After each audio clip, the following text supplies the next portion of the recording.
מיכאל הוא בוגר טרי שלנו, ואני רוצה שתשמעו את הסיפור שלו. מה קורה חתיך? מה המצב? שומעים אותי טוב? שומעים אותך מעולה, צמחו לך אוזניות על האוזניים, כמו פרינסס כן, ליה. כן. טוב, מה המצב? מה קורה? תגיד לי, יקירי, לפני כמה זמן סיימת את הקורס אימון שלך? יש שנה לדעתי לזה כבר? קצת פחות משנה, פחות משנה. פחות משנה.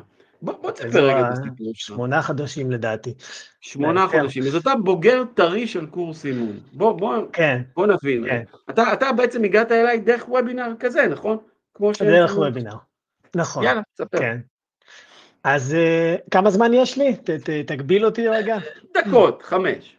5 דקות, סבבה. אז אני יאללה. אריץ את זה מהר.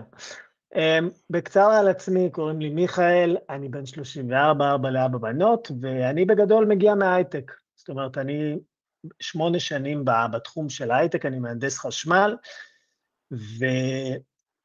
והייתי קורסיסט, אני בטוח שיש פה כמה חבר'ה, גם שהם נמצאים פה כרגע, התעניינתי בתחום הזה של האימון, והייתי עושה קורס כל כמה זמן, עשיתי הרבה קורסים, למדתי NLP, למדתי אימון באדלר, למדתי בעוד כמה מקומות, ואז בעצם הגיע מלחמות ברזל, הייתי קרוב לשנה במילואים, ונפצעתי בעזה באיזשהו שלב, ואז אמרתי לעצמי, טוב, עכשיו יש קצת זמן פנוי, אני פצוע, נעשה עוד קורס. וממש הגעתי דרך וובינר כזה לאליעוז, ועשיתי את הקורס הזה. אז אני תכף אגיד מה דעתי על הקורס, אבל אני רגע אדלג קדימה, בסוף הקורס אנחנו בעצם צריכים לעשות איזשהו פרקטיקום, בפרקטיקום הזה אנחנו נדרשים ל4 אנשים, אני עשיתי 10 אנשים בפרקטיקום הזה, ובעצם מהרגע הזה אני הודעתי לעבודה שלי שאני עוזב, ואני יוצא מההייטק, ומאז מה שאני עושה בגדול זה לאמן במשרה מלאה. איך זה קרה? אז קודם כל אני אגיד בעצם מה אני רואה בקורס הזה, שאני ראיתי בעיקר שהוא שונה מקורסים אחרים, ואולי זה מסביר גם למה זה בעצם עבד בשבילי, ואולי גם יכול לעבוד בשבילכם. קודם כל, מה שמיוחד בקורס הזה בעיניי, זה שבניגוד להרבה שיטות אחרות, הקורס הזה הוא לא, כמו שאליעוז אמר, זה אימון רגשי. מה זה אומר אימון רגשי? אנחנו בעצם עובדים פה עם הרגש. אנחנו לא מנסים לסתור אותו, אנחנו לא מנסים להתנגד לו. אני מניח שגם אליעוז הסביר לכם בהתחלה, שהרבה מהחוויות חיים שלנו, של התחושה הזו של אני לא מספיק טוב, מגיעה בכלל מזה שסתור לנו רגש. אז בהגדרה, בהבנה בדיעבד, אני רואה את זה ואני רוצה שתדעו גם, שכל שיטה שבמהות שלה היא סותרת רגש, היא מחזקת את הדפוס הזה של אני לא מספיק טוב, כי זה בדיוק זה מה שיצר את זה. הדבר השני שבעצם עבד לי וגם עבד לאנשים שאני עובד איתם, זה עניין הזה של השינוי האוטומטי. זאת אומרת, בהרבה שיטות, גם ב-NLP, גם באדלר, גם בעוד מקומות שלמדתי בהם, המהות של השינוי בסוף שאני צריך ללמד את הבן אדם, אני צריך להוסיף לו משהו. אנחנו לא מוסיפים פה, אנחנו מסירים מכשולים, ואנחנו רוצים להגיע למצב בסוף, שתרגישו קצת איך שינוי נראה. בן אדם שהגיע לאימון ועבר מפגש 2-3, הוא מופתע מזה, הוא מופתע לגלות בעצם שדברים נעלמים. זה לא עבודה קשה שהוא עושה, הוא בעצם מספר לי, מגיע אליי שבוע אחר כך, ואומר לי, תקשיב, הדבר הזה שאמרתי לך שזה מפריע לי, שחשבתי יותר מדי, שהייתי מרצה, זה נעלם, זה לא שם.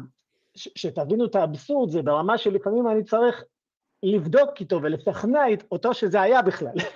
כי אנשים, אליעוז, מי כמוך מכיר את זה, הם בתחושה של, מה זאת אומרת, לאן זה, אני הייתי ככה? היה לי חשיבת יתר? אני? כן.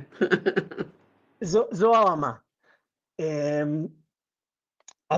אז עצם השיטה והטכניקה, בעיניי זה מופלא וזה שונה מכל דבר אחר. הדבר השני שאני רוצה להגיד זה מבחינת התמיכה.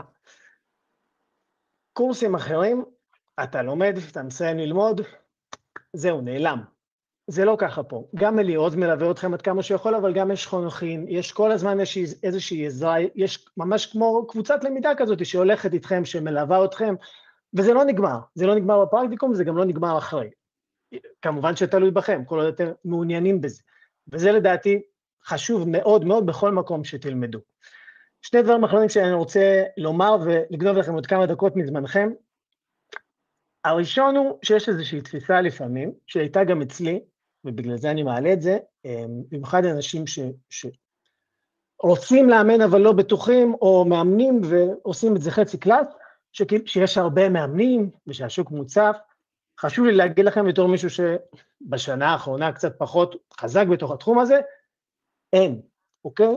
עשיתי אולי 4 או 5 קורסים, חשוב שתדעו שרוב האנשים הם לא מאמנים, הם לא מסיימים את הפרקטיקום, הם לא באמת, זאת אומרת, אם יש שני דברים, בסוף יש שני דברים הרי שבן אדם שרוצה לאמן הוא צריך. הדבר הראשון הוא צריך את הכלי, שבעיניי אגב, זה מאוד משמעותי, אבל הדבר השני הוא להתמודד עם פחדים שלו, שזה משהו שאתם תפגשו, וזה אין לכם איך לברוח, אף קורס לא, אלא אם כן תתאמנו תוך כדי כמו שצריך, אבל אתם תצטרכו לפגוש את זה, אבל מבחינת הכלי, בסוף אתה יכול, אתה יודע, אתם יכולים לחפור בור עם כפית, אתם יכולים לחפור בור עם באגר, פה מציעים לכם באגר, אוקיי? אתם עדיין תצטרכו ללמוד איך לתפעל אותו, תצטרכו לקום בבוקר ולעשות העבודה. אמרתי להם את זה קודם, זה לא קורס קל, צריך להתאמץ שם, זה לא קורס קל. זה לא קורס קל. זה לא קורס קל, והוא דורש, ואתם תצטרכו לעשות עבודה, אבל בסוף מציעים לכם פה באגר, תלמדו אותו, תדעו להשתמש בו, זה לא כמו לחפור עם כפית. דבר אחרון שחשוב לי מאוד להגיד לכל מי שנמצא, אני בטוח שיש פה אנשים שהם פשוט מתעניינים כזה, והם לא באמת ירשמו, זה פחות, אני פחות מדבר עליהם, יותר מדבר לאנשים שיודעים, עמוק בפנים, שזה העולם שהם שייכים אליו, העולם של אני רוצה לעזור לאנשים. והרבה פעמים האנשים האלה, יש להם איזושהי מחשבה של, אני אחכה עוד קצת, ואני אתחה עוד חצי שנה, ועוד שנה נתחיל. וזה ממש חשוב לי להגיד, כי אתם יודעים, ברגע שאתה מתחיל לעבוד במשהו, אז אתה רואה את זה בכל מקום, כמו שאתם מחפשים רכב, עכשיו פתאום אתם מתחילים לשים לב לרכבים בכל מקום.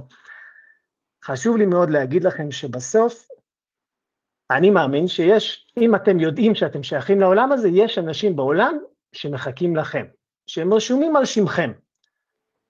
והחצי שנה הזאת, או השנה הזאת שאתם תחכו, אתם בעצם גורמים להם לחכות. הם יושבים שם עכשיו, חלק מהם מסתובבים בעולם, חלק אולי אפילו לא נולדו, אני לא יודע, אבל הם מחכים שאתם תבואו ותעזרו להם, באיזו רמת ניסיון שלא תהיו בשלב ההוא.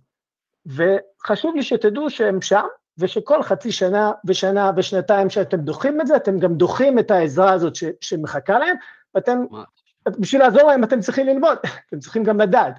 אז בסוף, אני חושב שזה הקורס הכי טוב שיש בשוק, אבל אני סתם בן אדם בוובינר, אתם לא חייבים לקחת את הדעה שלי, אבל אני כן חושב שאם אתם הולכים לעשות את זה, אז תבחרו משהו ותתחילו עכשיו, אל תחכו. זה משהו שחשוב לי להגיד. אתה אלוף העולם בחיי. ואני באמת אומר, אני שומע את מה שאתה אומר, אני מתמוגג ממה שאתה אומר מהידע וזה, ואני אומר כאילו, איזה מדהים לי שיש אנשים ברמה שלך שאומרים את זה על מה שאנחנו עושים. אין כמוך, יקירי, אתה באמת... תודה רבה.